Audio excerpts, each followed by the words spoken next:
Debt's a great tool if you use it correctly, but man, it is dangerous if you use it for the wrong things. You've had to become someone different to afford an Evo outright. And then you're like, why was it an Evo? Yeah. Maybe it should have been a Lambo. I kind of got addicted to that journey, eh? Our natural reaction when we see something that we want, whatever, is a comparison. You have to forcibly change your reaction. Maybe I'm enough. Maybe it's okay. Maybe I'm just me. How to escape status mode, where we buy all the cool stuff to feel important and impress people that probably don't even care. Now, Mikey, we've already been through how to escape survival mode, but now we're into the next layer of the pyramid where we're thinking about trying to get ourselves out of status mode, which can trap a lot of people. Yeah, status mode's my favorite. Is it? Yeah. You're fired up for this. Yeah. How good? I reckon, to be fair, in New Zealand, yeah, there's people doing it hard, but the status mode is a big sector, eh? Yeah. Oh, to be fair, it's around the West because we have so much access to easy debt. Like, we can go and get debt very easily and go and buy things that, like, technically we're bringing our future forward, and which means we haven't worked for it, which means we don't really deserve it. And I think heaps of us sit in that category. Yeah. I've always said, like, debt's a great tool if you use it correctly, but man, it is dangerous if you use it for the wrong things, and I think heaps of us do. Yeah. And yeah, it's status mode, eh? I mean, what is status mode? Status Great mode question. is, yeah. You go. Status mode is basically, I think you're doing a lot of what you're doing if you're in status mode. Firstly, because you have decent enough means to do it, whether that's like to service the loan to get the Beamer, or, you know, service the loan to get the next size up house or whatever. But you're really doing it because your brain is just in comparison mode. Nice. Yeah, I think there's a lot of comparison that goes on in status mode, and I think, yeah, comparison is a very dangerous sort of thought process that we go through all the time. Like, that's effectively what tall poppy is, right? And New Zealand's known for it. Yeah. And it doesn't serve you long term, really. It's a very short term, high time preference sort of rubbish thing that doesn't make your life better. Like, if you zoom out and think about your life in 20 years, a lot of the comparison stuff is pointless. Yeah. Yeah. Yeah, because I think it's not just material things, but we'll go through the difference, but it's also like titles, and I see this in this corporate type sector where it's, you know, people want a specific title. So when I started trying to think about it, Mike, I think it's how we want to feel, but also how we want others to think about us, and so it's not just, but you can then take that back to a material thing, because we buy statusy type items, whether it's vehicles, rings, types of brands that are really important. We buy them to feel a certain way, and the marketing teams actually market them to us that we're going to feel a certain way once we have it. And so that's what we're after. We're chasing that feeling, and I think part of it too is wanting to other people to feel or think a certain way about us. Yeah, so true. Yeah. It's not just material items, it's, titles, yeah, that's very true. You see that all over the show. Yeah, so I've got, like, the signs are kind of like buying to impress others, trying, to improve your self-worth via possessions, or even, like chasing titles, and not acknowledging that actually you want fulfillment. That you think that those are the things that are going to give you fulfillment. And it's the classic sort of keeping up with the Joneses. Yeah, and for sure. That the fact that that's even a saying, like, that's probably something to go and research in itself, to be like, okay, what's that all about? Yeah, the Joneses must have been good, eh? Yeah, and that's comparison, right? Yeah, for sure. Yeah. I've got some notes here, and I think it's my way of dealing with status mode is probably a bit weird. Okay. It's a bit out there, and I don't know if this is just what works for me. And I know other people that it's actually worked for too. I sort of had to think about this a lot because, like I was saying on the previous podcast, like, I'd look at cars and stuff and I think, I'd want that, I want that, I want that. And then once you can afford them, you don't really want them anymore. And there's like a What is that? Do you reckon? that status because someone's got more than you. But like, what is it that like you think you want it, and then you've got the funds to do it, and then you're like, nah, I don't anymore. Like, what do you reckon happens in that? Yeah, that's an interesting one because that's hard to explain. Yeah, I often think about that. It's also very different. I think there's a calculation. I don't know how to explain it properly, but if you see a car that someone has or an item that someone has and you're like, that is a cool car, I want that one day, it's $50,000.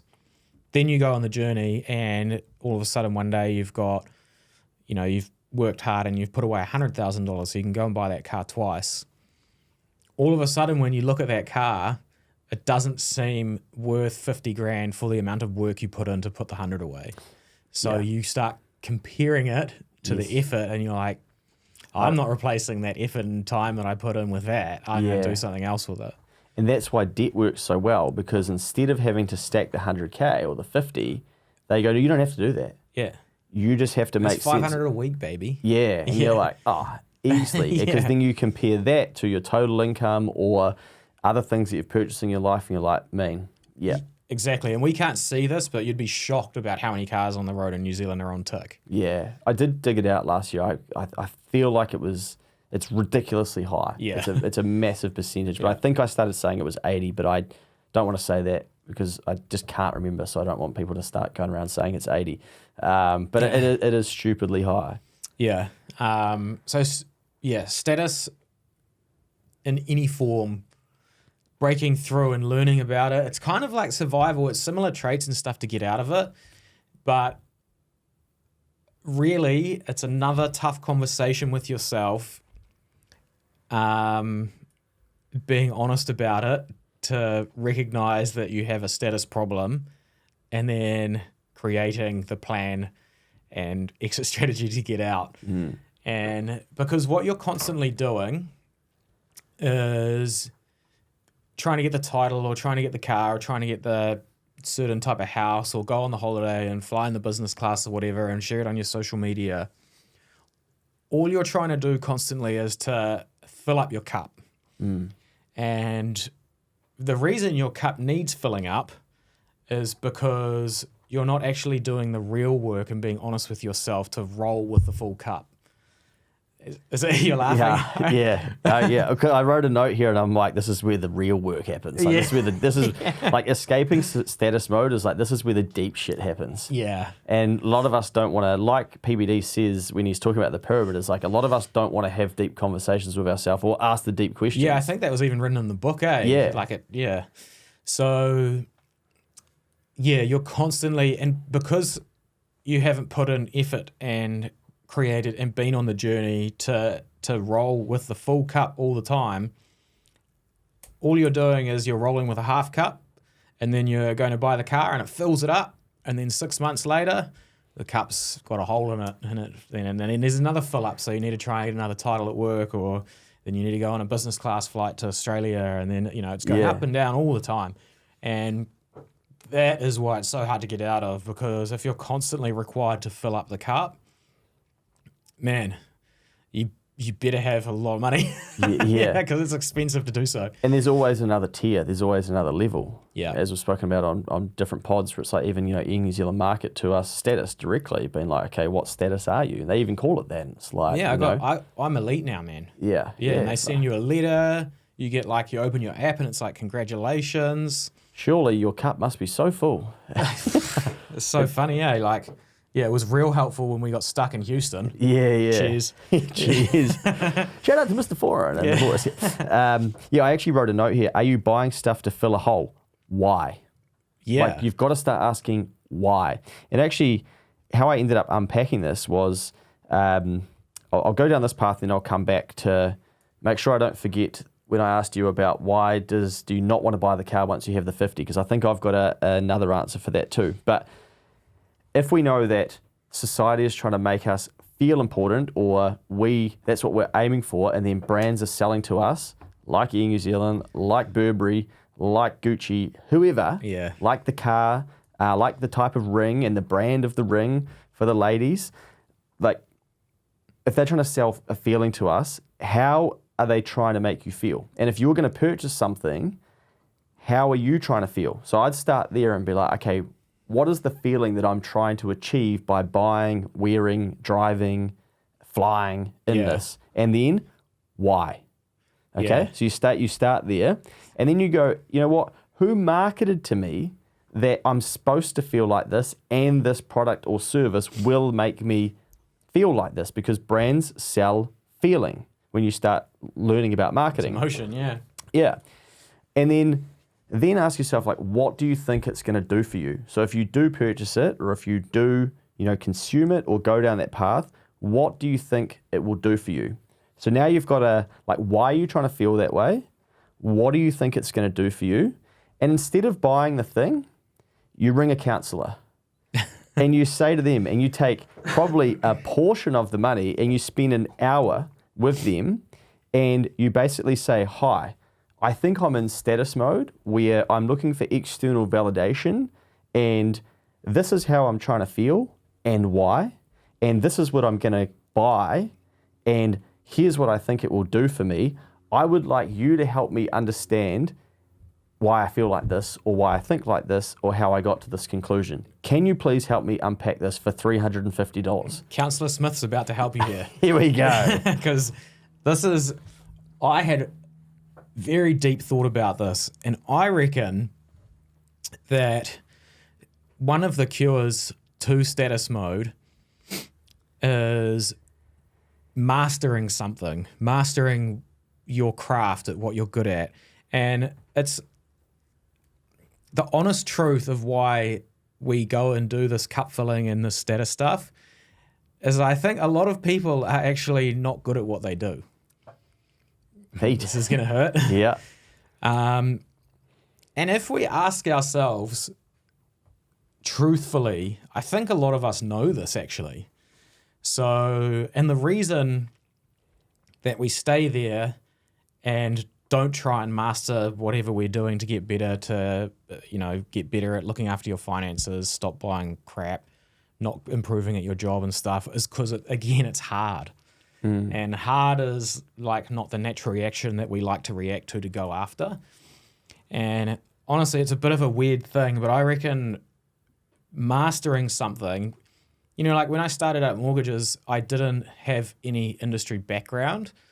And I started learning, and you would meet and talk to other mortgage advisors, and they would whinge and moan, complain about stuff, and I'll be like, oh, that's interesting. I wonder what the bank thinks when you send them those emails. And I just worked on continuously getting better and better and better to the point where I didn't really do anything else. It was a lot of time and effort doing one particular thing. And when you do that and you get good at something, actually good, where you can say, I'm quite good at this, not as opposed to I'm a specialist senior mortgage advisor, the title. Yeah. I'm actually good at this job. The title doesn't matter because you're good at it because you've got evidence. It says so in your bank account. It says so on your Google reviews. There's a lot of evidence, and you built it up and you went on the journey. And when you do that, you end up being proud of the effort and time that you put into doing one thing, and you end up with a full cup, and then you don't require the Evo that I was looking at when I was younger, even though I can afford to buy it. And I think that's a bit strange because we do get marketed to now to diversify and have multiple streams of income and all of these types of things, and I think we do get a bit muddied in that regard. And sure, if you're going to protect a whole lot of capital and stuff, go get a financial advisor and do that. But in terms of getting out of status mode, it's very helpful to be super good at something. Do you think that the Evo, prior to going through that journey, the Evo is a symbol, you think having the Evo therefore equates I'm successful, I am good at something? 100%. Yeah, people will know that I'm good to have this. Yeah. But then you actually do the thing and you get good at it, and then that's actually the market feedback, or the reward is actually doing it, and you realise it's not the car, that's just an output. Yeah, it swaps over, and it's oh yeah, actually, the reward is being really good at something now.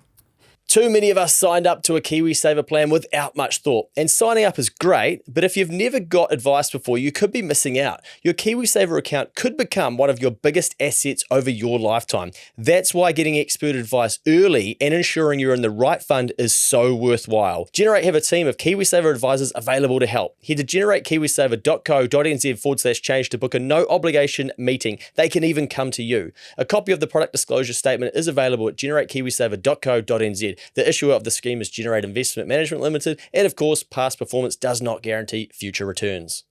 See, I reckon that what society does really well to fuck people up is basically continue to tell them that they're not enough, and that's why the cup's not full, and that they don't have enough. They're not enough, they're not pretty enough, they're not good looking enough, they're not tall enough, their dick's not big enough, like whatever. You know, there is just constant bombardment from the world showing you that other people have more than you, other people look different, like whatever. And so then we start trying to figure out, okay, how am I going to catch up to these people or fit into society's expectation?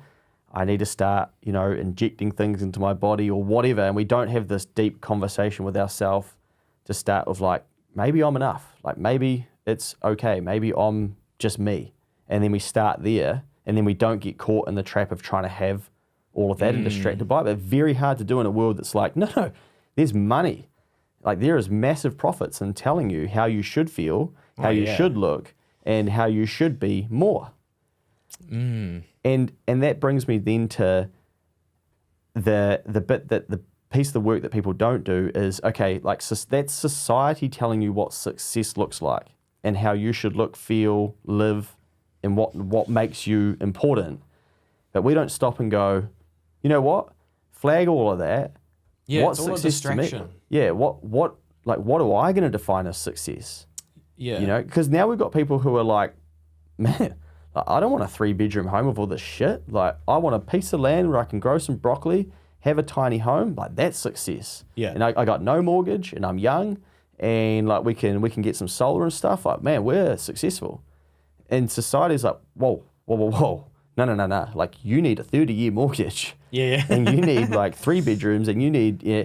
And so all of a sudden, like, you can sort of see, but I mean, this has been happening for ages, but you can see like those type, the clean thinkers and the people that seem to be going against the grain, you can tell that they've sort of stopped and go, like, what's success to me? And what do I want to aim my life and my resources towards? Yeah, this goes back, like all of that marketing and you know, the Instagram or whatever, it's basically a machine feeding you comparison. And you really need to have like your own training of your mind to change comparison to curiosity. I cannot say enough how bad comparison is for you, eh? Yeah. Yeah, you don't want to live there. But you're right, like everything is telling you constant all the time. And, you know, that is where the money is made from big corporations. Like the people that own these companies that force you into thinking about comparison are the billionaires, not you. Well, here's a good way to think about this. Do you think, mate, if Facebook, Instagram, etc., like if they just all changed tomorrow and said there's no likes anymore, do you reckon as much content would get posted? Nah.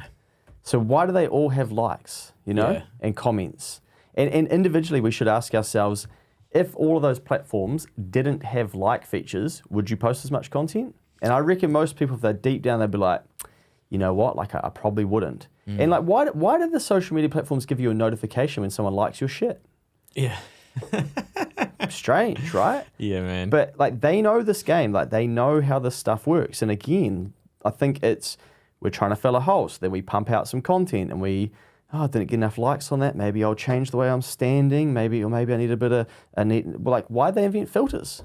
Yeah. And we were supposed to just be ourselves, show up authentically. All of a sudden, like, wow, swipe left, 6 times, you got all these different filters and you can look different. Yeah. Like, surely that's not even an invention. In my Google Meets, man, I look like I'm wearing makeup. It's great. So it is like when you start to see this stuff, you're like, oh yeah, what is going on? But you've got to start asking some deep questions. And like you were saying before, the note I've got is this is where you have to do the deep inner work here. And it's tough, deep work that many haven't done. And if you're not willing to do it, you probably will stay in status mode, because no matter how much cash you have, like you could win 20 mil lotto and you can be broke the next week. Like you will find, you can bin that on a house, watches, cars, etc. Yeah. Interior fit outs, getting an interior designer, getting the pool redone, like whatever.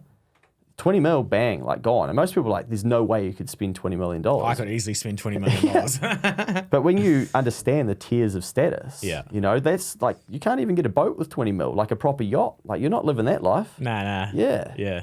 And then on social media, you're seeing people like out on boats and shit. Well, in your head, you're like, fuck, like how is that working? Yeah. Surely it's just, oh yeah, you minted, you get the 20 mil, like then you live that life. Probably not. Yeah. But there will always be a man. bigger boat and everything. So yeah, comparison, I've got that too. Avoid comparison. Yeah, avoid it. Yeah. I will just like caveat with a tiny little thing that if you can have enough discipline and control your mind, that there is a form of comparison that as long as you can turn it into motivation for you personally, like the Evo, like I was talking about earlier, once I could afford it, I didn't want to buy it. But before I had it, I was like, oh, I need to put in the work to get this because I can't afford it. So there's a little bit there that's valuable, but really, like, it's not okay if you go and buy it before you can. Yeah. Like you have to have another layer on top of that. But yeah, 99% of the time, best not to compare. This might shock a lot of people, mate, but I was looking at a house the other day. Way. Yeah. I was looking at how bad financial decision they are. It has this, like, what do you think of this house? And interestingly, I was watching the video and my mind always goes to like, oh, you could host a lot of people out the back there. That'd be quite cool. There's Business. an area. Yeah. But I'm like, I look at it as, okay. How much of this can I write off? Definitely part of it. Yeah. Like, oh yeah, that'd be quite cool to have some people there and stuff like that. That's where my mind goes to, Yeah. like experiences, and sort of that's what's fulfilling. Not like, oh, that bedroom's got a cool view and that fucking bedspread looks great. Yeah. I'm like, all that shit's staged in there. I'm like, Yeah. oh man, you strip out all the shit that makes it look cool. I'm like, what actually is that? Lots of sticks. Yeah, definitely. And then I'm like, oh, this was built in like 1980 or something. I'm like, man, it doesn't look this old. But going back to, like doing the work to figure out like why and stuff like that's, then I'm like, okay, why is that where my brain goes to, and why is that what I see as important in a house, whereas like that's not what other people would probably see when they start looking at a house, So all of this stuff I think is different for each of us. Yeah, I went and looked at a house recently too, but to rent. And I was walking around it and it's got a nice sea view and stuff, which I'm after. And interestingly, I was painting pictures in my head of like having people over and doing that.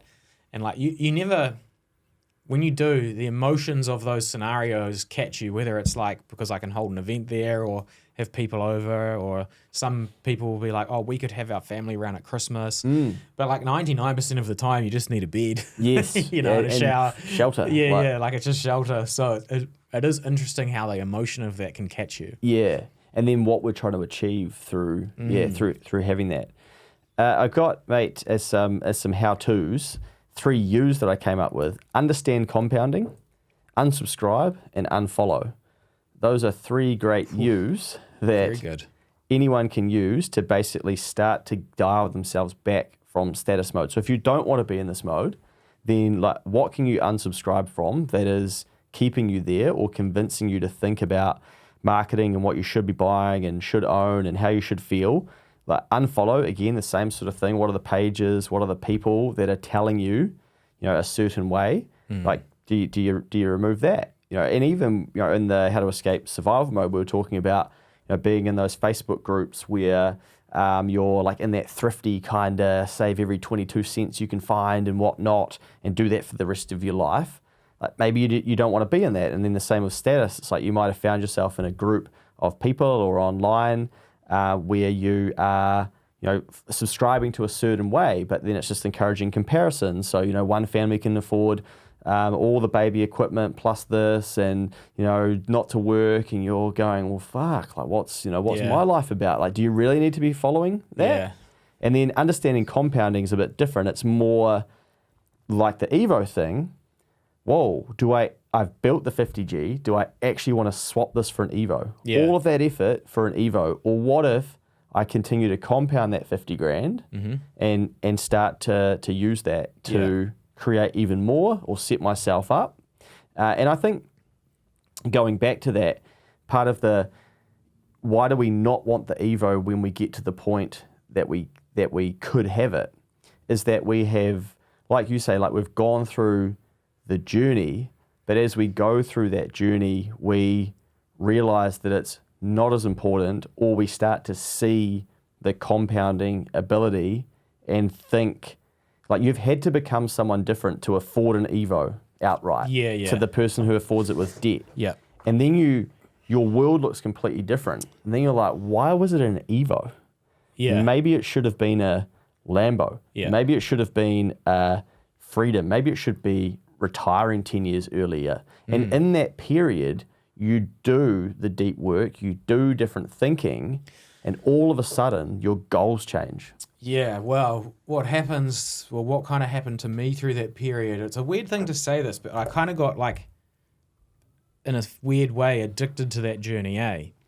And I was like, I kind of don't want to get out of this. Like, this is fun, like the compounding of growing something. And my initial plan was for 3 years and buy the Evo, and now I'm 2 years in and I'm like, man, I'm going 20. Yeah. Like, this is way bigger than I ever thought. Like, an Evo. Buy Mitsubishi one day if I want to.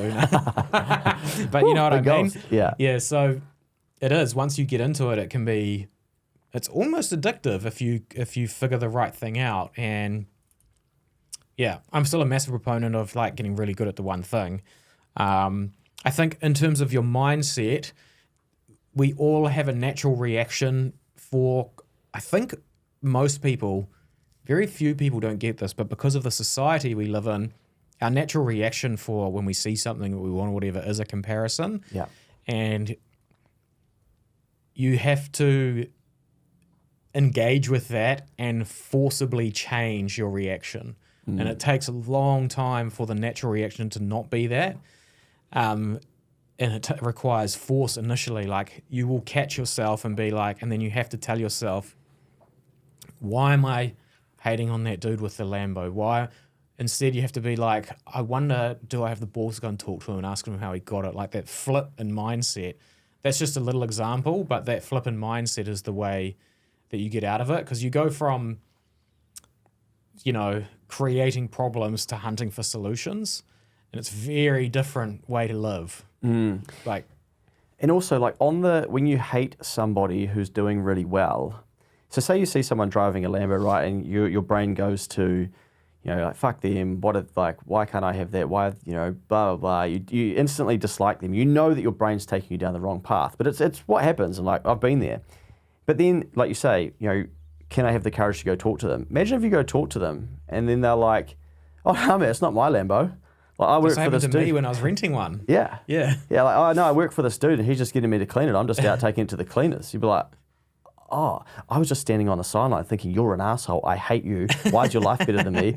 They'd be like, whoa, man, I'm on like $35 an hour, bro. Like, whoa, what's your problem with me? Yeah, yeah. So it's interesting how status can be so powerful. Even worse is like, let's say you end up making a decent income and you see the Lambo guy and you think, whatever, I need to go and do that. And then you go tick up the Lambo and you end up with thousands of dollars worth of payments per month. And it was still the guy that was cleaning it for him or going to fill it up with gas, and you just work for him. And you put yourself through all of that debt pain and basically slavery for something that you didn't really want, out of spite for someone that didn't really own it. Like, it's pointless. I think the other big piece with status is that, so we get marketed to that life will be more fulfilling and successful, and we're doing well, and we're great when we've got a good title, good income, good toys and stuff. I've spoken to so many people that have got minted, and then are like, man, fuck, I went downhill massively, eh? Yeah. Like, no one to hang out with, everyone's at work. Yeah. Lost my sense of fulfillment, wasn't really contributing, tried to retire early, like all of the stuff. And I've heard this conversation so many times now. Yeah. To start with, I'm like, outlier. Absolute outlier. Yeah. Go away. Yeah. Like, surely retiring early, doing nothing is the goal. Yeah. And then more of these people that I bump into that have done like really well, cashed out, and then tried to do nothing. They're just like, it just doesn't work like that, eh? And like, started putting on weight, started feeling depressed. I'm like, holy shit, stop telling me. I'm like, what? Game, man. Yeah. Do you know, I was having this thought process the other day. It's a bit like weekends and public holidays. Who invented retirement? Yeah. It's the government. Yeah. Like, there was no like, I'll work till I'm 65 and stop before the government made it up. There would be people that might stop working, but if you zoom out and think about it, like, why is it 65? What's that limit? Yeah. And like, if you retire early, you beat the game. Like, you sure? Who made that up? Yeah. Like, it's all just Maybe you're just escaping work you don't want to be doing. But when you find work that you do want to be doing, work forever. yeah, you become more fulfilled, and then you want stuff less as well, because it's actually like you're contributing to society and doing stuff that you want to be doing. You're enjoying it, and then you don't need the Evo or the toys or the brands and the status, because it's not as rewarding for you anymore. You actually like what you're doing. Very true. What Yeah. have I got in here? I've got some little notes here. I've got one, which is kind of what we were talking about before, which is just, as you check your notes there, work to afford it, but not need or want it. And that kind of goes back to the first pod around escape survival mode. Because when you're in survival mode, you can't see that all that happens in status mode is you get yourself sweet, and now you're a bit more in control. You've now got a gap between your income and your expenses, and now you decide whether you fuck it up or not. Yeah, that's so true. Yeah. And so you're like, great, I finally got the gap. I'm out of survival mode. But yeah, I am like Luke the other day going out for breakfast. It's like, I'm going to do that every day. I'm going to have every meal, and like, then, I've got no money left. Yeah. Shit, this is weird. Yeah. It's like, no, you've got to get really deliberate about the gap in status mode. But normally in status mode, this is where we then think, no, I hand the gap over to somebody that will then make me feel a certain way, or I'll look more important, look more professional, I'll look more likable, and I'll post the $10,000 holiday on social media, and fuck, it didn't get any likes, I better do another post of it as well. And, and we're stuck there. Yeah. It's so funny, because like, probably when I was in survival mode, I was like, when I can afford to, I'm going to eat out dinner every night, so I don't have to cook. I don't even need a kitchen in my house. Yeah. And then I got like to a period, probably once I got into like status and stuff, I sort of started doing that. And then now, probably a bit older too, and now I can afford to do it properly if I wanted to. I just like don't. I just like having dinner at home with Taylor. Yeah, nice. It's weird, eh? Like these things, Yeah.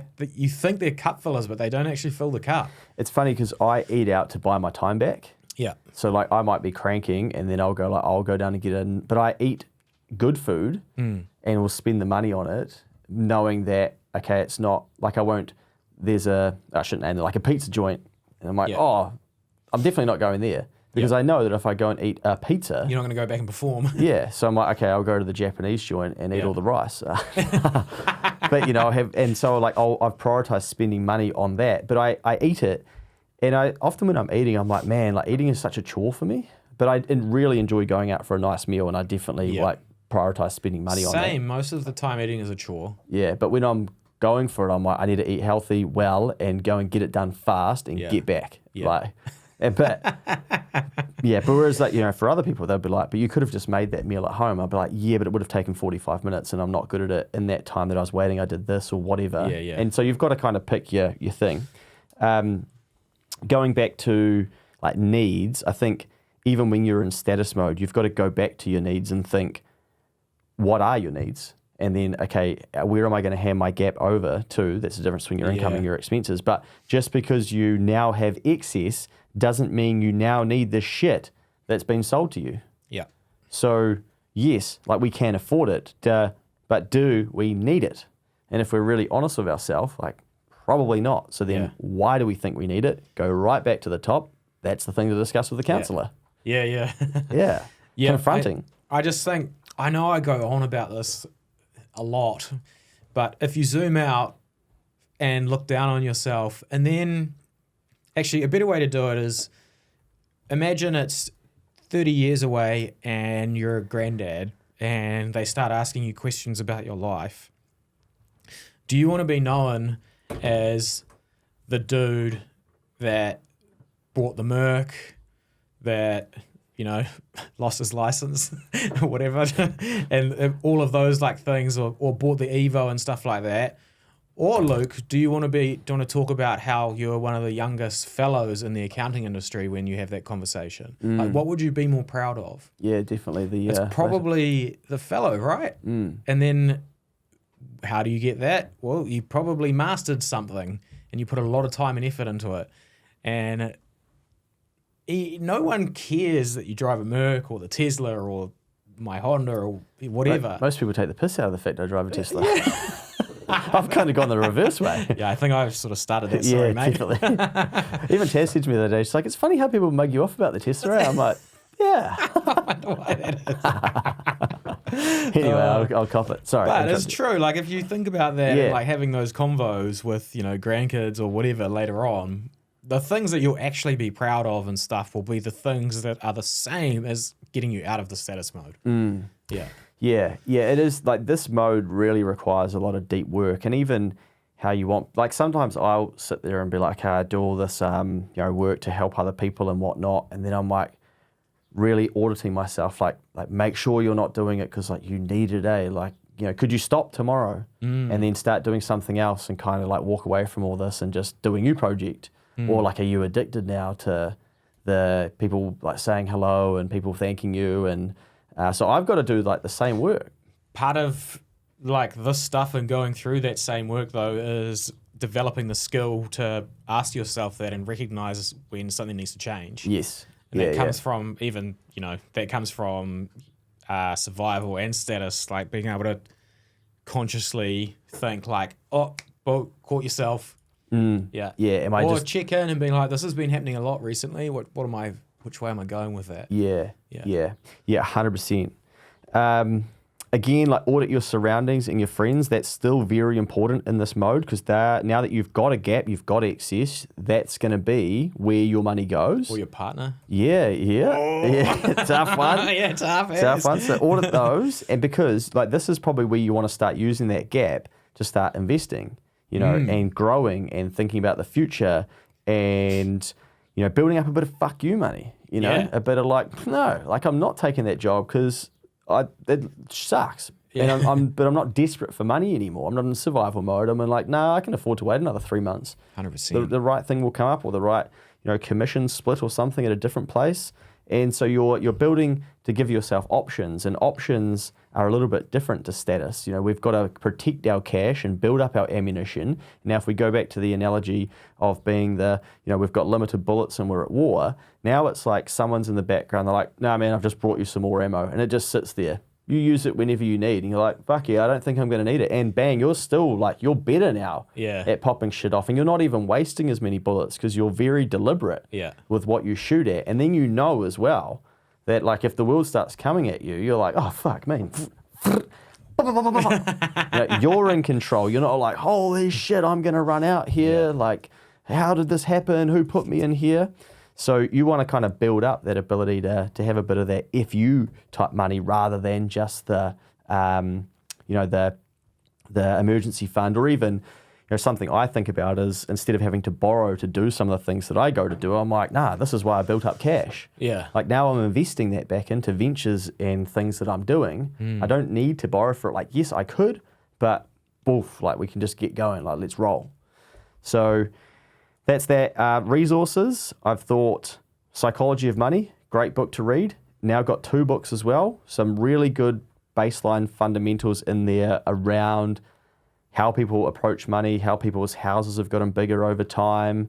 And it's a lot of it's American, but a lot of it relates to the same way that in the West, like we talk about things. I've got a counsellor. I honestly reckon that, as much as people probably think I'm taking the piss up the top there, if you unpack that with a counsellor, some of the why are you in status mode, what's that all about? Again, like you've got to do the deep work and it's scary, but you probably, say you spent $350 or $500 or something, man, you can blow $500 on status shit pretty quickly. Yeah, yes. So you're doing inner work with the counselor and the psychology of money rather than trying to fill the cup with the external stuff. The other thing here in status mode is that like you've got to gain education and empowerment. You're kind of past the like, okay, can I feed myself, clothe myself, water myself, shelter myself? You're in the, okay, I've made it out of that. Now where do I want to get to? Like again, you've got to be vision for the life, but now you've got to educate yourself and empower yourself to think about how you're actually going to make that happen. 100%. And of course, increase your income. Continue The to one increase. everyone loves the most. Yeah. Yeah. Like continue to increase it. There's a real cool story from a podcast I did with a young lad the other day who came on, and he was explaining how when he was stacking money, and then he invested into a term deposit because that was his first like layer of education. Yep. Then gets the interest at the end of it, pays the tax on it. It's like, oh, is that all? But that then triggers I'm going to learn more about investing. Because this term deposit, which was layer one of investing, is like, that ain't going to cut it. Yeah. And so as much as, we say increase your income, some people are like, well, like, why do you need to once you've got to status mode? You don't need more income. The world changes in here as well. Yeah, for sure. So, you start learning more about investing, increasing your income, adding value, all those sorts of things. And then you start to open up even more chapters. Yeah. Yeah. Have you got anything finally over there, mate? I'm just making sure I haven't missed I'm just anything. all about that, sort of trying to, in terms of this stuff, the biggest problem with status mode is definitely the comparison part, eh? Yeah. And, instead of, a lot of status mode is like, instead of actually hating on that person, you go and try and recreate what they're doing, and it puts you into like a semi-survival mode when you're, when both of the cars are ticked up and the mortgage is big and you're dragging stuff from too far in your future, and basically you're putting shackles on yourself, I reckon. Like it stops you from actually progressing and enjoying some form of freedom, which would be like the next stage, right? Like you're held in there for longer the more you take on in status mode. So just be careful with it, and just be aware that, think to yourself, am I doing this for a dopamine hit because my cup's half full and I'm trying to really top it up all the time? I reckon that in survival mode, a lot of those people don't think they have choices. And to be fair, in that mode, your choices are less. Yeah, limited. When you get into status, you now have choice. Mm-hmm. And a good example would be someone in survival mode would be like, I'm going to finance or just take whatever car I can get. In status mode, we're like, I can afford the $30,000 car on tick, but I really deep down know that I should have the 3K. In survival mode, they have to have the 3K car. Yeah. In status, you're like, nah, but I can afford the 30, so like, why shouldn't I? Yeah. YOLO, it's cool, it's got a turbo, all of that shit, I'm important. And so then we do that, but we've made that choice. Yeah. And we've decided. It is. So you have to be careful, because once you go from survival to status, you now get more choices. Yeah. And you can still misguide them and misdirect For sure. them. Yeah. A lot of buyer's remorse lives in status mode too. Oh yeah, yeah, and a lot of status decisions live in closets as well. Yeah. And they can't be sold, because then we've got to admit to ourselves. You're telling me, brother, fuck, I got a whole room out the side of my house for it. Yeah. And it's hard to sell, because then we've got to admit to ourselves, like, fuck, that didn't do for me what I thought it was going to do for me.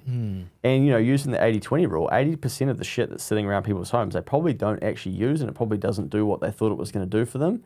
Very hard to let that shit go. Yeah. Because we've got to have, again, that conversation of like, oh. Very hard. Yeah. Yeah. Final thing, mate, gratitude. Which I always bang on about, but like in this mode, you're a little bit more out of anxiety and stress and worry. There's kind of no excuse. I would still encourage gratitude in survival mode, but there's no real excuse to not be like looking for what you're grateful for. Like, that your life is better than a lot of people because you're into the next tier.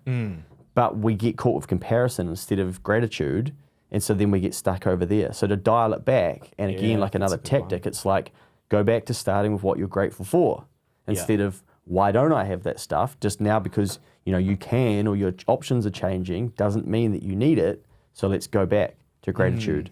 Yeah, being grateful for what you do have or what you've got so far and stuff like that is a good way to keep you reasonably grounded, I reckon it keeps you humble. Yeah, definitely. Which means, you don't need the Merc. Or even like every time I fly, I just look down. I spend the first 5 minutes of every flight like looking down just to remind myself, like, holy fuck.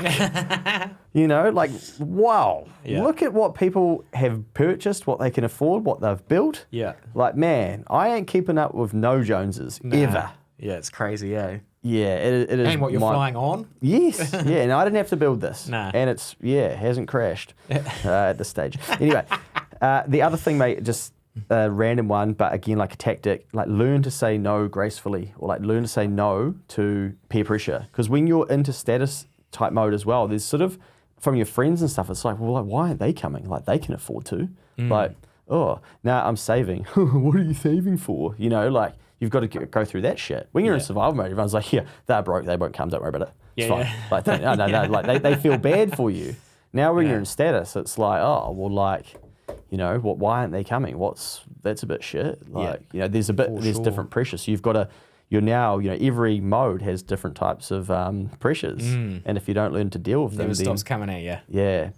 All right, mate, that's about all of my notes. I had to use the computer and the old pad and pen. Yeah, you got a lot there. That's good, man. Yeah. I think that'll be quite helpful because there's some, again, like some of that honest conversation you've got to have with yourself, creating some discipline around where you actually want to go, then having some focus on something, Yeah, for sure. Yeah, I think that's my big thing about it is being good and getting good and staying disciplined and staying on path and not getting peer pressured and having that delusional belief a bit as well. And just go for it.